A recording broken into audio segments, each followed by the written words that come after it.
So now let's look at some tips that are shortcuts. They help you quickly be able to do something, accomplish a task. Maybe you already know how to do it, but here's a quicker way to do it.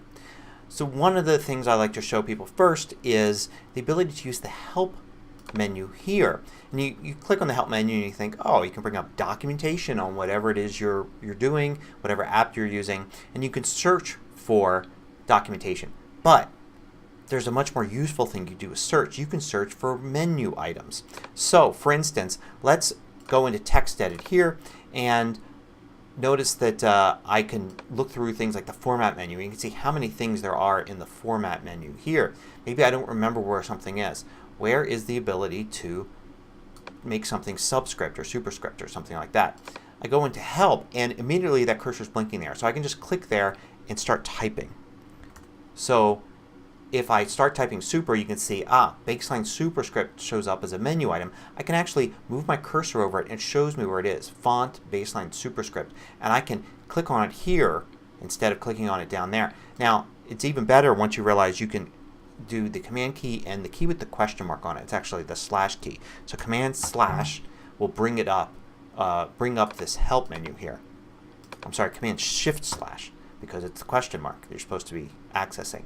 So command shift slash and then I can do sub, and there's like substitutions. There's baseline subscript. I can arrow down here and hit return to use subscript. So the Help menu there is extremely useful. Command shift space, or sorry, command shift question mark, type what you want to find and we'll find it no matter how deep it's buried here in the menus. Now I already talked about how to switch between apps, right? Command tab and you can go between all the apps. But how about windows in an app? You can certainly click on them to go between them.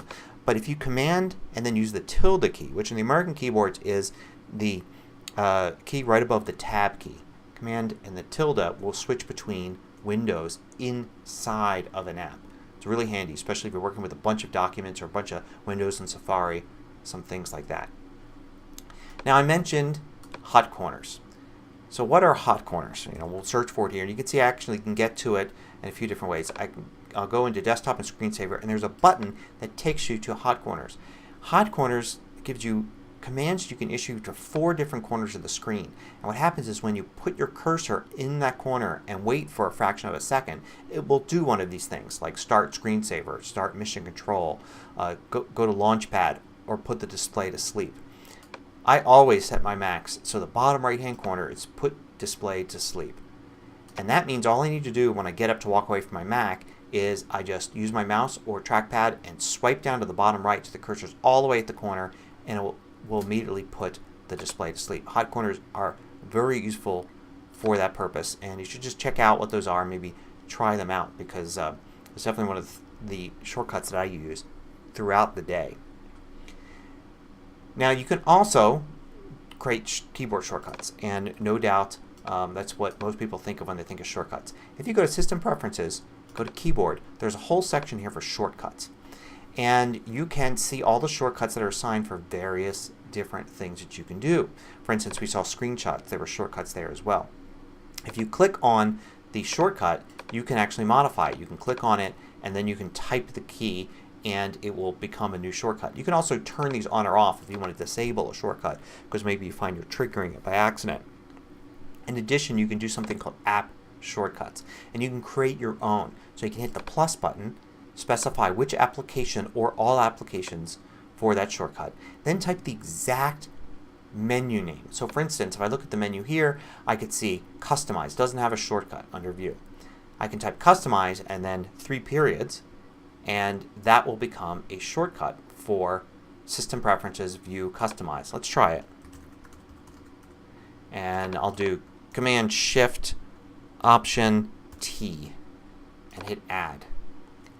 Now when I look under View, you should see it. Let's look at it again. There it is, Command Shift, oh, because I forgot to do the dots. There you go. And now it should appear.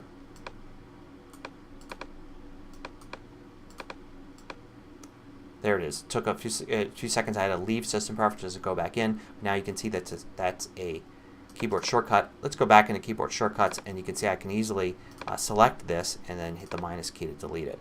So if it's a menu command somewhere in here, it doesn't matter how deep it is, you can create a shortcut for it. So for instance, in TextEdit, if I wanted to go to Format, Font, and something like Baseline, Superscript, all I need for the command is Superscript. I don't need any of that font or baseline. Just set Superscript to be a shortcut for something, and then we'd have it as a shortcut here.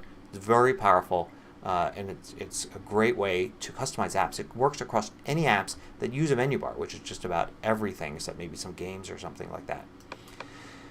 So here's one more shortcut I want to show you, and that involves using the dock.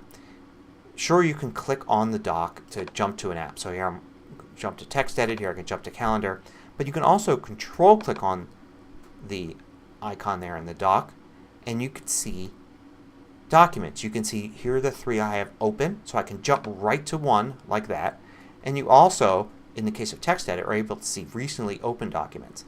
What you see here is going to vary depending upon the app. So some apps may show more or less. So here's like Acorn shows me the most recently edited files on Acorn. And some apps sometimes don't show it, but most of them do allow you to select a document, especially the documents that are currently open. So it's just a quick way to find if you have a ton of windows open.